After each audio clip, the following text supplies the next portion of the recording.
कि चाहिए सरवरी को विमल हो शशि, चांद को चाहिए जो उजाला करे, चाहिए सूर्य को अपनी अलौकिक से, काली के रजनी को दामन को काला करे, चाहिए कर्ण को अपनी संयोगनी से, जो हथेली से बढ़ के दलित हो गवाम, वास्तव में दलित कोई सा ज्ञान नहीं, जो दावन से दबे वो दलित हो गवाम।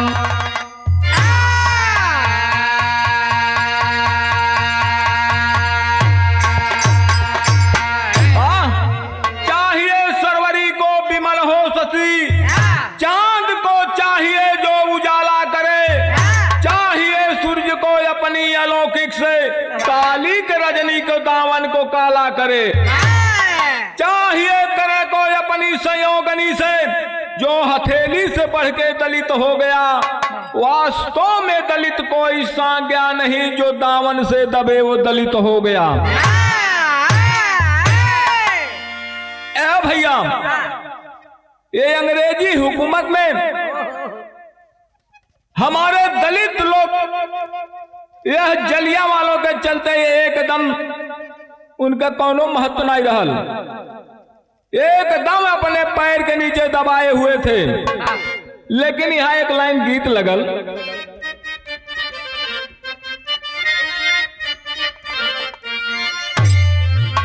कि आया मुसाफिर भटकता है क्यों दर बदर,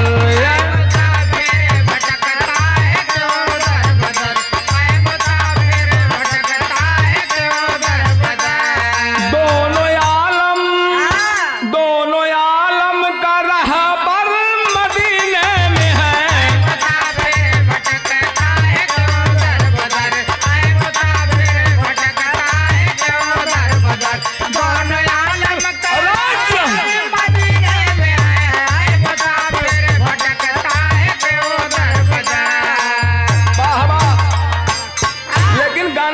कभी बड़ा सुंदर भाव देते हूँ। हर जो जलाया गया आज कुंदन बना, जो जलाया गया आज कुंदन बना, जो जलाया गया आज कुंदन बना, जो जलाया गया आज कुंदन बना, जो दबाया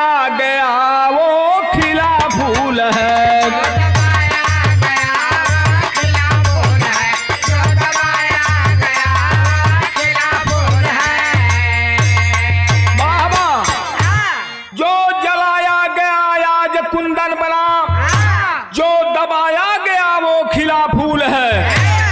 अरे फूल चढ़ता है सर पे भगवान के, फूल चढ़ता है सर पे भगवान के, फूल चढ़ता है सर पे भगवान के, फूल चढ़ता है सर पे भगवान के, फूल को फेंकना मानवी भूल है।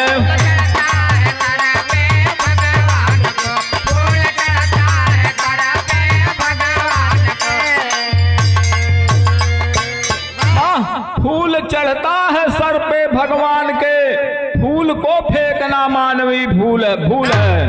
ऐ भैया, जो जलाया गया आज कुंदन बना, आज वही जो आग में जला हुआ है आज वो शेर बन गया है।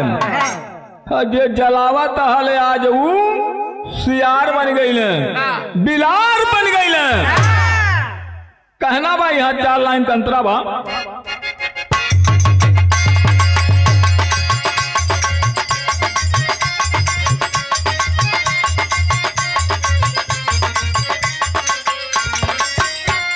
भीमाबाई के गोद में, भीमाबाई के गोद में अवतार हो गया, अछूतों का उजड़ा चमन गुलजार हो गया।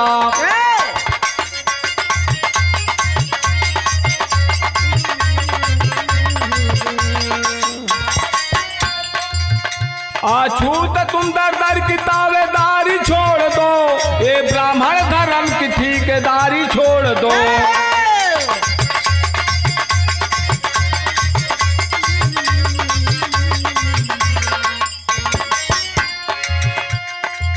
अहले वतन में हम हैं, हमें अहले वतन में हम हमें अधिकार चाहिए। इंसान है इंसानियत अधिकार चाहिए।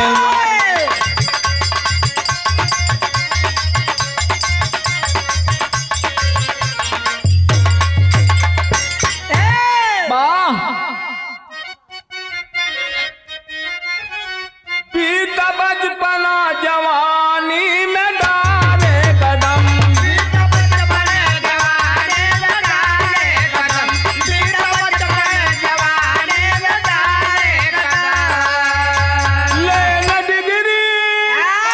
लेना डिग्री चले जबकि स्कूल में।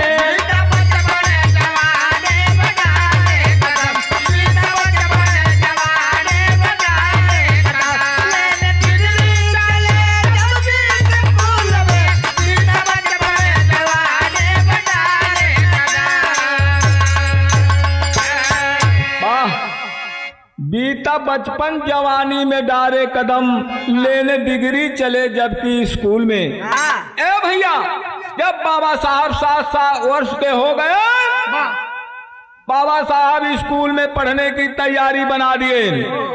जब स्कूल में जाने लगे तो भैल का यहाँ 4 लाइन का विदेशिया का भावा।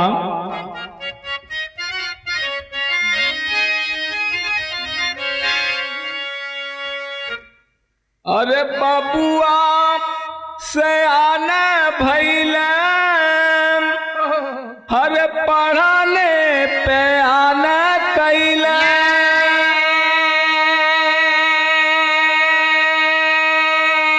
और जब स्कूलवा में पहुँचल सुगनवा,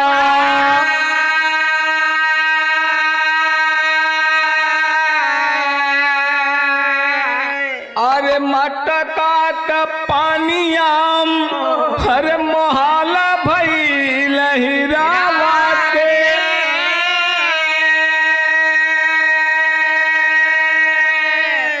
और दुखवा में बीते लागल बाबा जी का बचपनवा।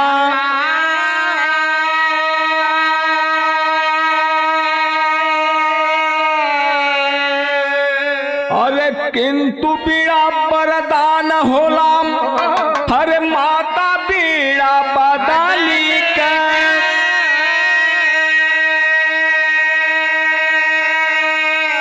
और उनके समान सब ही ललनवा।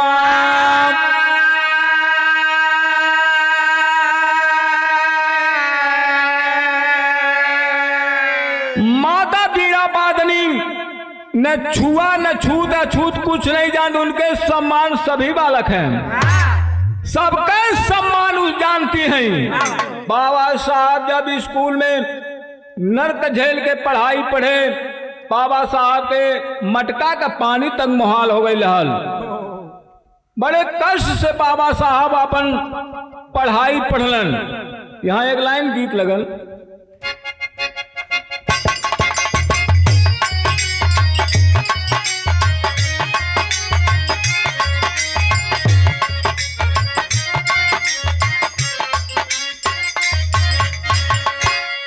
तो बात से है नादान घुघरू पायल के,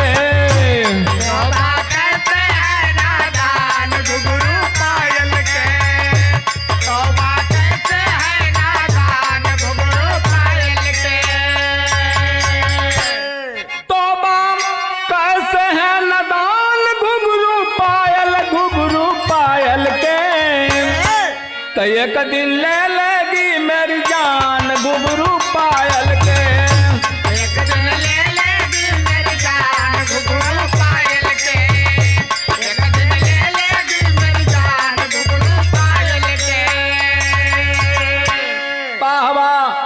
तर्ज लेकिन गाने के अंदर भावा तो पढ़ के पहुंचा हिंदुस्तान नजारा उल्टा बा। पढ़ के पहुंचा हिंदुस्तान नजारा उल्टा बा। पढ़ के पहुंचा हिंदुस्तान नजारा उल्टा बा। तो पढ़ के पहुंचा हिंदुस्तान नजारा उल्टा बा। इधर अंग्रेज उधर अपमान नजारा उल्टा बा। अंग्रेज उधर अपमान नजारा उल्टा बा। इधर अंग्रेज उधर अपमान नजारा उल्टा बा। पढ़ के पहुंचा हिंदुस्तान नजारा उल्टा बा। इधर अंग्रेज उधर अपमान नजारा उल्टा बा। अरे उसी समय गांधी बाबा का हर गूंज गया था नारा नजारा उल्टा बा। हरे नजारा उल्टा बा। तो भारत छोड़ के भागा सिरंगी बदकार नजारा उल्टा बा। भारत छोड़ भगे बदकार नजारा उल्टा बा। भारत छोड़ भगे बदकार नजारा उल्टा बा।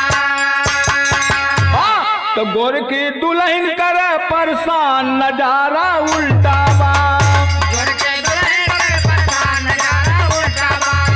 गोर के दुल्हन करे परेशान नजारा उल्टा बा। तो गोर की दुल्हन करे परेशान नजारा उल्टा बा। तो लगाए राजनीति बेईमान नजारा उल्टा बा। लगाए राजनीति बेईमान नजारा उल्टा बा। लगाए राजनीति बेईमान नजारा उल्टा बा।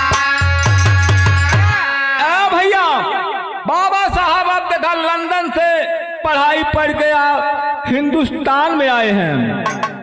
और जब वहां से पढ़ के आयल हमें तो पहला नंबर पहुंचल कहाँ बाटे बम्बई के हाई कोर्ट पे बैरिस्टर बन करके पहुंचल हमें काला कोट पहन करके। जब उस कचहरी के अंदर बाबा साहब प्रवेश करना चाहे तो सभी ब्राह्मणों बैरिस्टर बन के अपने मंच पर बैठल रहन।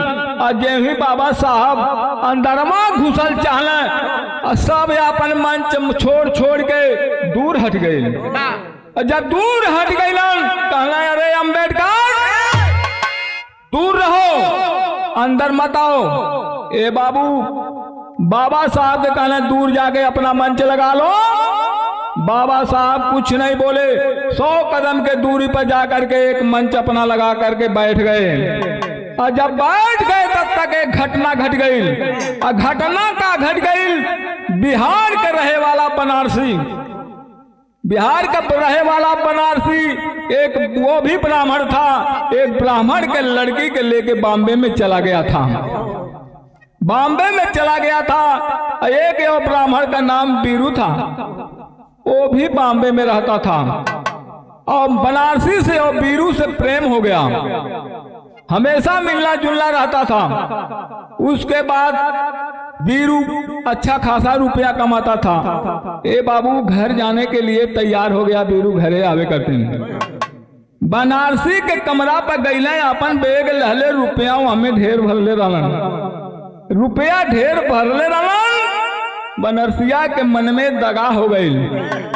जब दगा हो गई कहल कि एक कोनो तरह से रुपया हमें ले लेवे के चाहिए।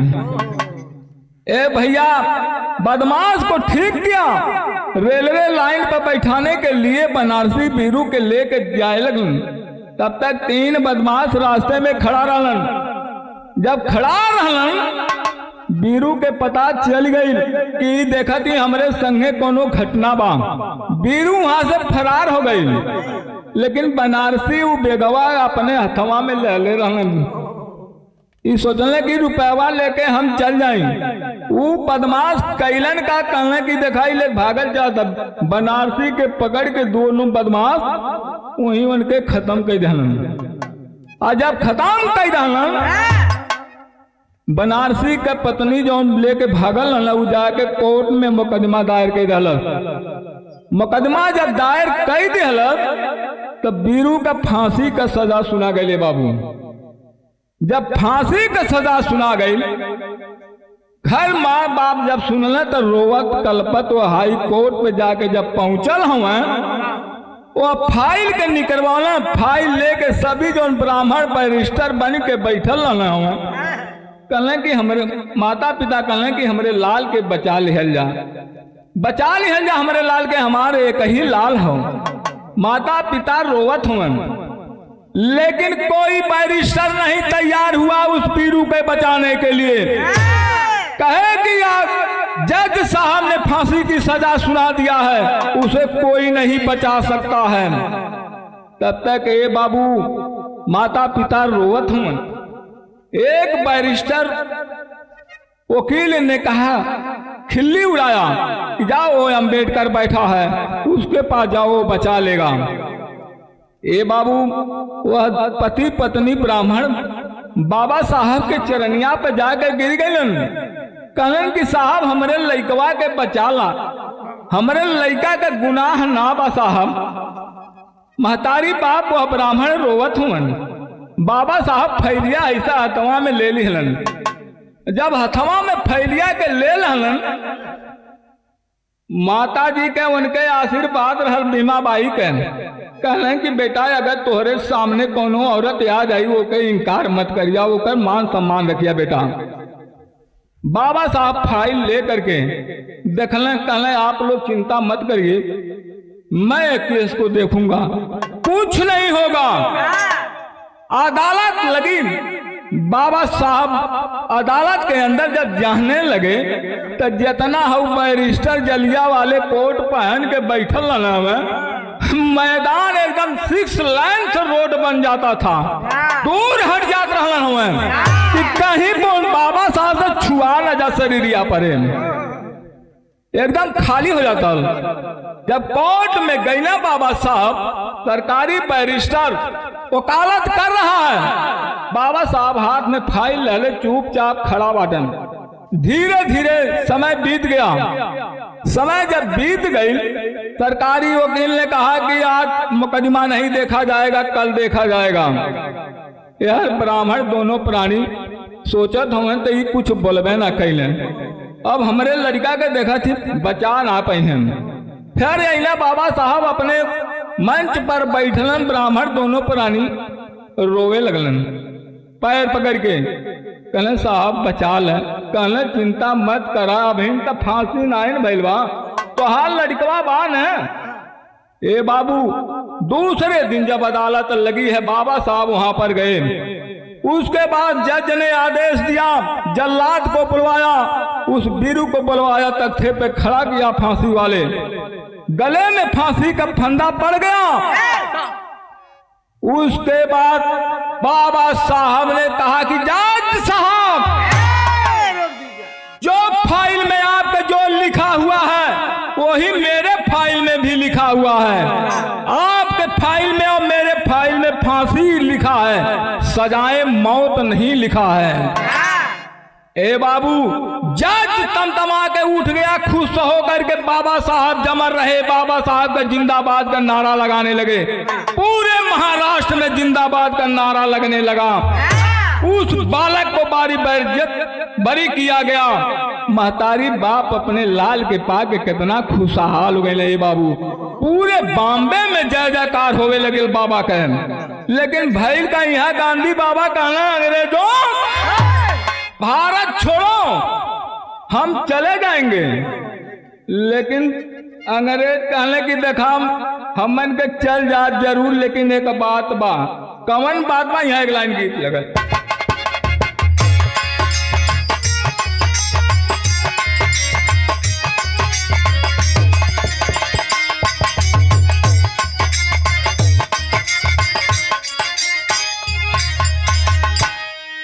करबाना हान चला हो साथी सादारा पे, करबाना हान चला हो साथी सागारे पे, करबाना हान चला हो साथी सागारे पे। ए बाबू ई तर्ज है गाने के अंदर भावा अंग्रेज कहलन महात्मा गांधी से कि ठीक बा हम लोग चले जाएंगे ये भारत देश से, लेकिन एक हमार सवाल बा, एक बता द कैसे के तू लेबे देश का राज चलेबा, एक लिख के प्रमाण दे हमन के चल जाए यहाँ से। लेकिन वो कैसे कहत हवन, हर जइबा चाली, हर जइबा चाली, पहले बनावा विधानावा हो।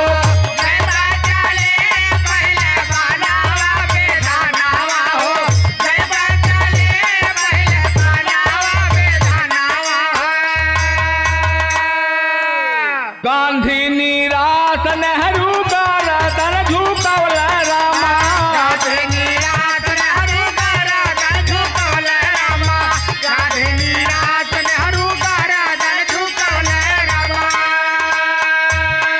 बड़े बड़े नेता हाथ माली माली रहल रामा, बड़े बड़े नेता हाथ माले माले रहल रामा, बड़े बड़े नेता हाथ माले माले रहल रामा।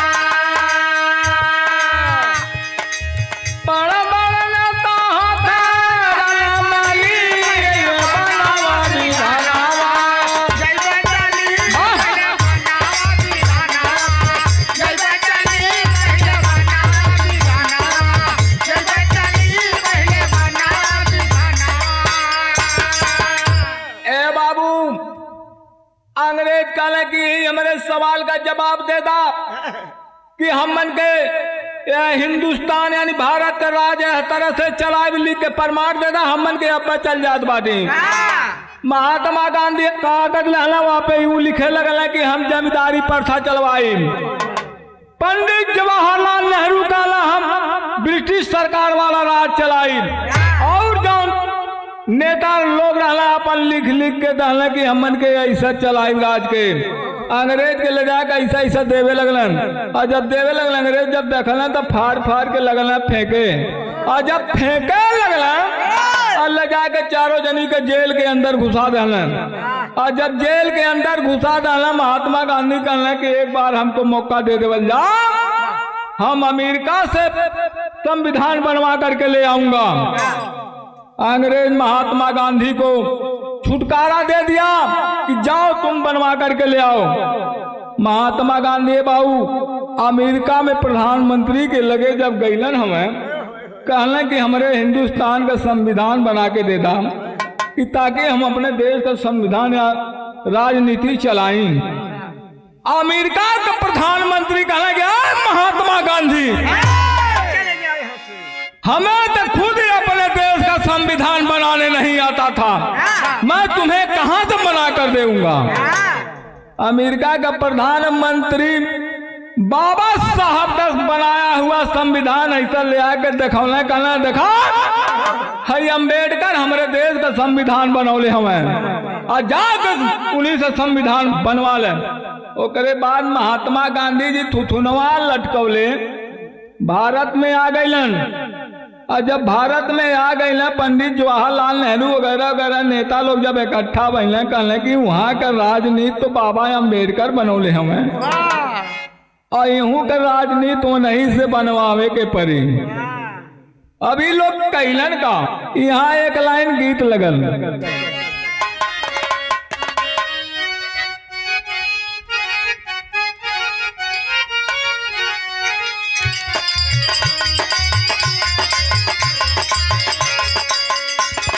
बाबा अरे निबिया के डारी मैया हर नावली जलवा हो कि झूलिया झूली ना, कि मैया मोरी झूलिया झूली ना, मैया मोरी गावे लिख दिया हो कि झूली झूली ना।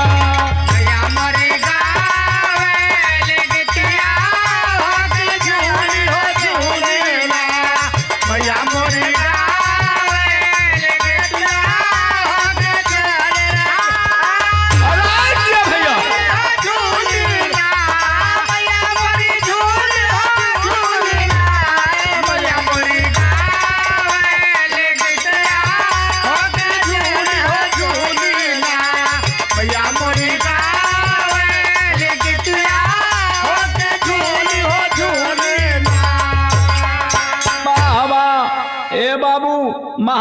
महात्मा गांधी आगे पंडित जवाहरलाल नेहरू से कहले कि देखा यह देश का संविधान अम्बेडकर के चरण में गिरे परी हमन के वो नहीं के बस के बात बा के यह देश का संविधान बनावे के तब हमार देश आजाद होई। गांधी जी ने खत लिखत हवे बाबा साहब के पास। खत कैसे लिखत हन भैया?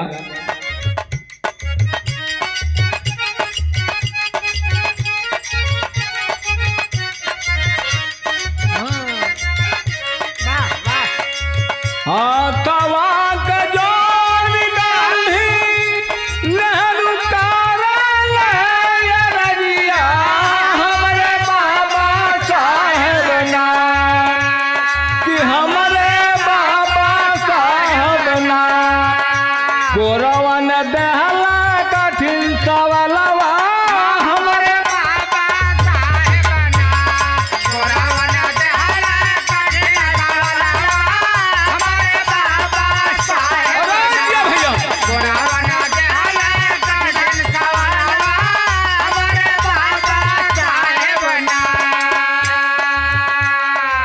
दूसरी कड़ी में महात्मा गांधी जी लिखत हैं का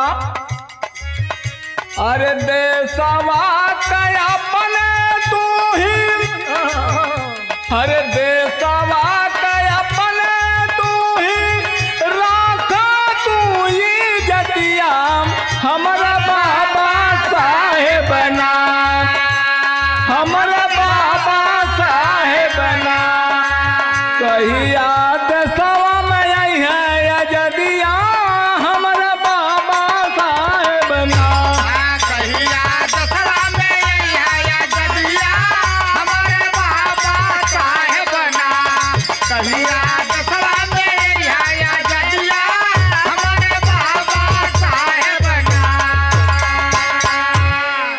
कहिया देशवा में आई है अजदिया हमारे बाबा साहेब ना। ए बाबू जब बाबा साहब महात्मा गांधी के पत्र पौले हवन अब देख ले वहां से तैयारी बना लेलन बाबा वहां से चल दिए। आगे यहाँ जब मिलन है बाबा महात्मा गांधी पंडित जवाहरलाल नेहरू कहना कि आप ही है देश के मान सम्मान रखल जा आप ही के बस के बात बाकी है देश के आजाद करवाए और दूसरे के बस के बात नाई बाम। लेकिन यहाँ एक लाइन तेरी का भाव मिलन अरे वतन को एक मसीहा मिल गया अरे स्वाति बने भीम तब भारत बन गया पपीहा वतन को एक मसीहा वाह स्वाति बने भीम भारत बन गया पपीहा वतन को एक मसीहा मिल गया। यहाँ चौकड़ा लगता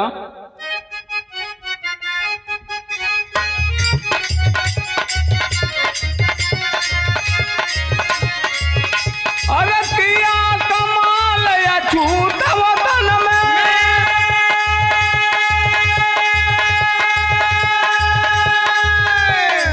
अरे जिसको मारे तारे ठोकर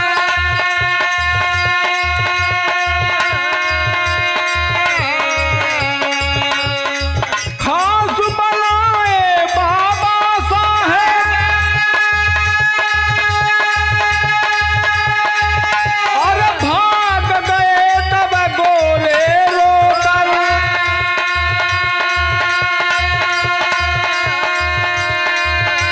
घृणा करता समाज लाज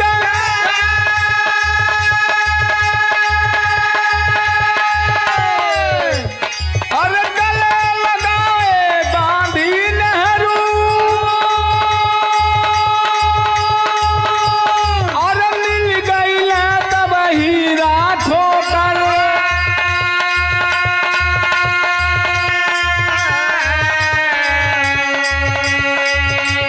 अरे घृणा करता समाज लाज हाय गला गाया ठोकर लाज हया सारा धोकर लाज हया ओ लाज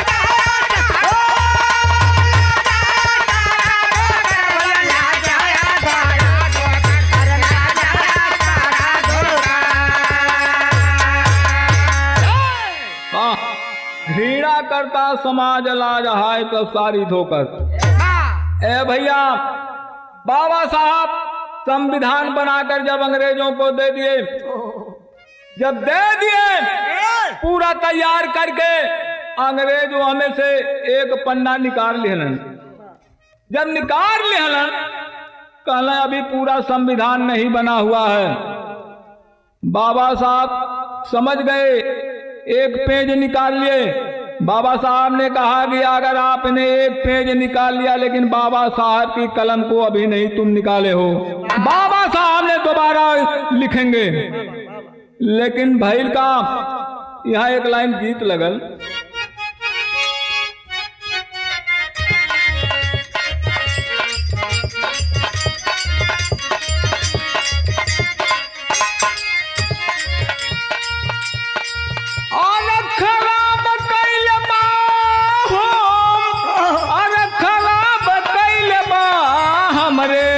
राजावा के गाजावा खराब कैले बा, हमारे राजावा के गाजावा खराब कैले बा, हमारे राजावा के गाजावा खराब कैले बा।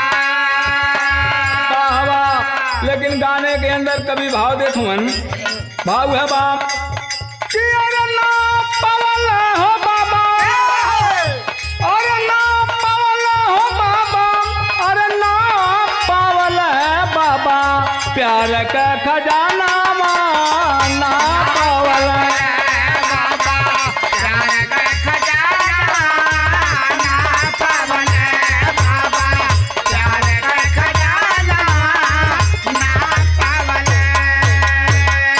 अरे घर मिट्टी के घर ढोंगे भारी फैलावाला, और लेकिन या छूतवन के गल से ना लगवला।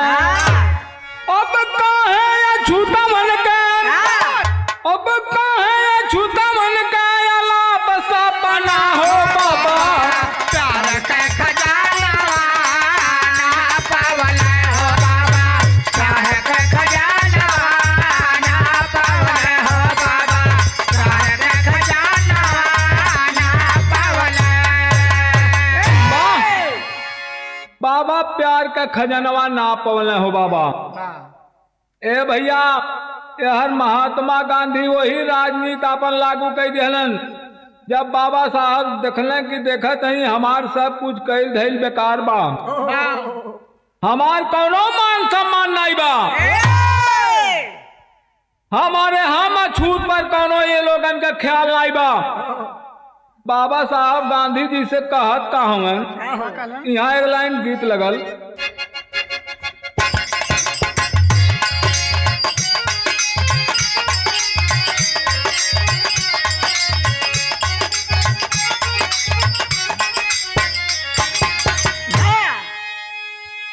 अमो महू अमा का झूमे डरिया, अरे अमो महू अमा का झूमे डरिया, तनी ताका ना बाला मुआ मार वरिया, तारे ताका ना बाला मुआ मार वरिया, तारे ताका ना बाला मुआ मार वरिया। बाबा साहब गांधी जी से कहत कावन, अरे तानी दे दा गांधी बाबा इन साफ अपना, तारे दे दादा दे बाबा इन साफ अपना, तारे दे दादा दे बाबा इन साफ अपना। तनी दे दा गांधी बाबा इंसाफ अपना। अरे जब हिंदू के घरवा हमारा जन्म भइले, अरे काहे छूतवन के अलाप सपना, अरे फिर काहे छूतवन के अलाप सपना, तानी दे दा गांधी बाबा इन साफ अपना। तारे दे दादा दे बाबा इन साफ अपना, तारे दे दादा दे बाबा इन साफ अपना, तारे दे दादा दे बाबा इन साफ अपना, तारे दे दादा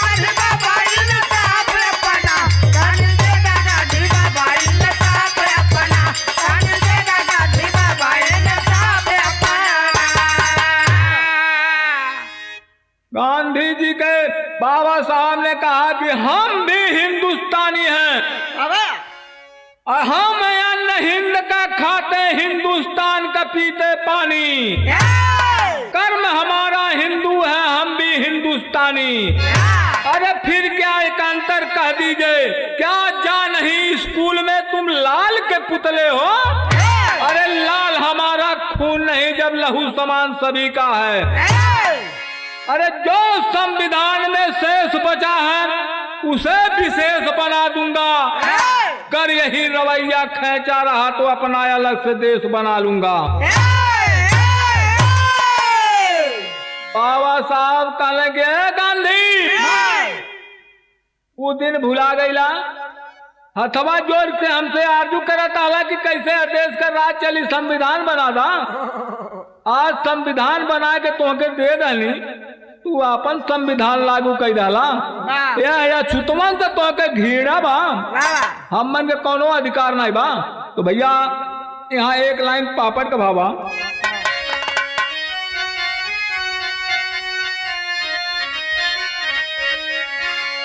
अरे तुम्हें मुबारक होवे धर्म तुम्हारा गांधी बाबा हो। अरे तुम्हें मुबारक होवे धर्म तुम्हारा गांधी बाबा हो। और भाड़ में जाए ऐसा धर्म तुम्हारा गांधी बाबा हो।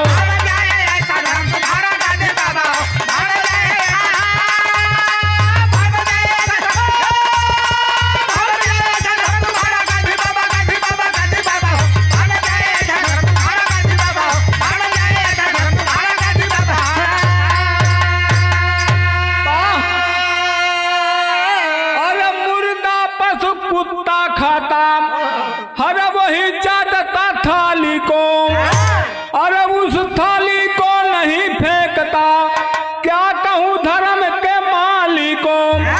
अरे ये झूठों के छुए से फूलेला गुब्बारा गांधी बाबा हो।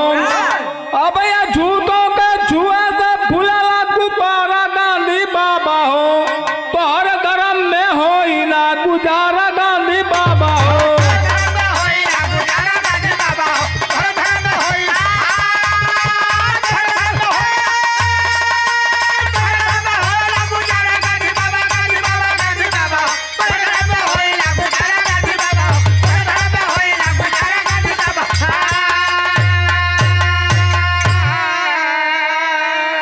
ए बाबू, बाबा साहब कहले कि ए गांधी बाबा, अब तुम्हारे धर्म में हम अछूतन के गुजारा ना होई।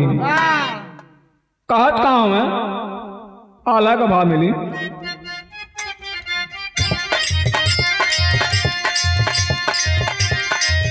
अरे बदल तो सागर का पनिया ना बंधाला।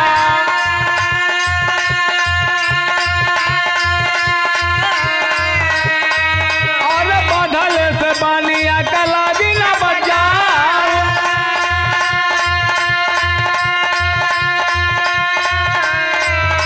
और बंधन में फंस के नहीं जाली है धरा मावा।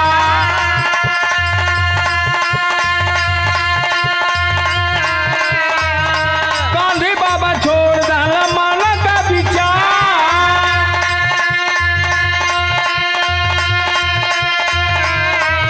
और हिंद की बात लिखी करावल,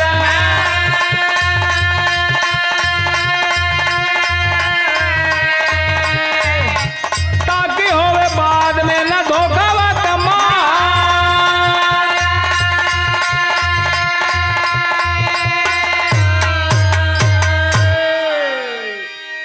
भैया अब देखा नियत बदल दहला महात्मा गांधी। अब नियत बदल के कैलन का पूरा पैकेट किताब ले आए। सब लोग आपस उसी पर दस्तखत किए कि जैसे छुआछूत अछूत का कोनो भेदभाव ना रही। वही तौर पर हम राज को चलाऊंगा। तो भैल का अरे पूना पैकेट बीज भैला सबका दस्तखतिया।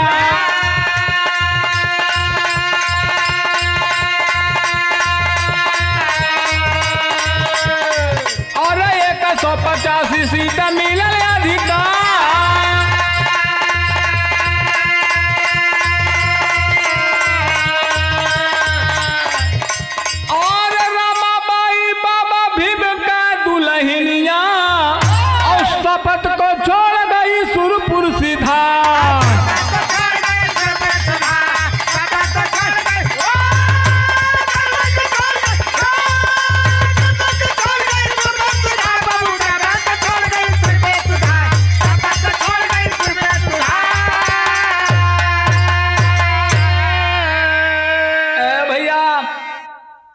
बाबाई के अंत हो गई।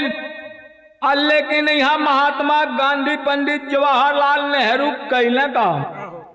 अब देख ले कौन नीति अपना लेलन। हरी बाबा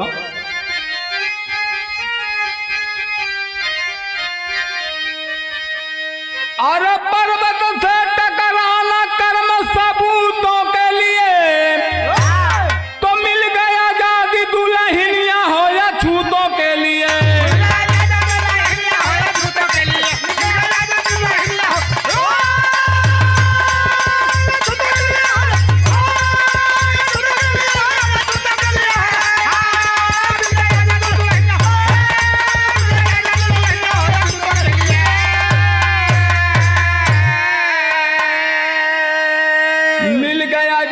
दुल्हनिया या छूतों के लिए।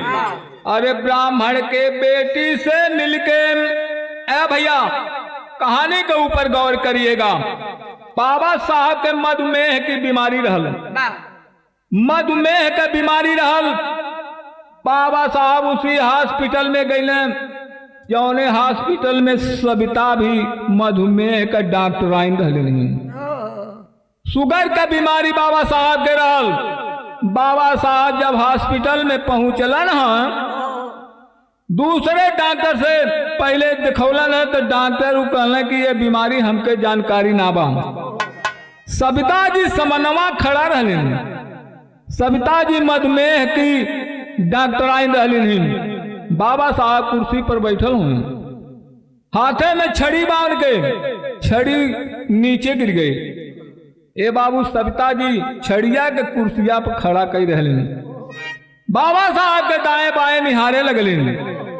और हर जानकारी जब महात्मा गांधी पंडित जवाहरलाल नेहरू के भइल, तो कैलन का ए बाबू सविता के साथे बाबा साहब का शादी करा दिलन।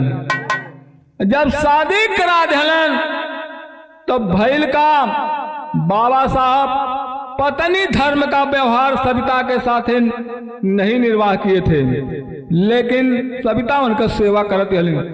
सविता के ही महात्मा गांधी पंडित जवाहरलाल नेहरू संकेत कई दलन चाह रोज पियावत रही नहीं, लेकिन एक दिन चाहवा में ले जाके मिला के दे दहलिन।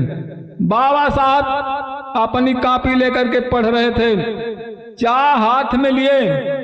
उसके बाद एक अंगुरिया चाहवा में छुआ गई। और जब छुआ गई तो बाबा जब पन्नवा के पलटे, जब नाई सरकत है ऐसा वो अठवा से चाटे लगलन, चाट चाट के पन्नवा के पलटे लगलन। तो बाबा साहब का उसी में हालत बिगड़ता गया। लेकिन कैसे के, अरे ब्राह्मण के बेटी से मिलके शादी सभी कराए।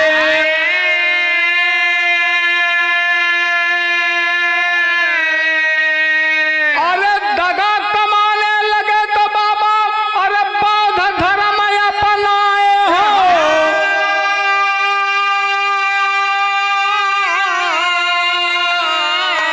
तो कीर्ति गाँव सारी दुनिया हो या छूतों के लिए।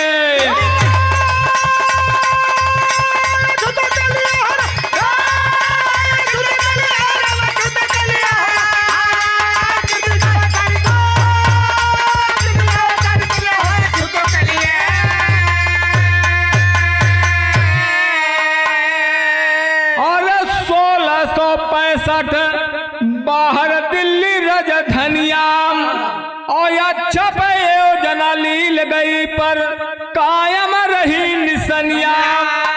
और पानीदार का लहरा पनिया तब छूतों के लिए कि अम्बेडकर की देन मिला सबको मान और सम्मान। अरे प्रजा के हाथ से बनती अरे भारत की सरकार हो, तो प्यार से दिल्ली राजधानिया हो या छूतों के लिए।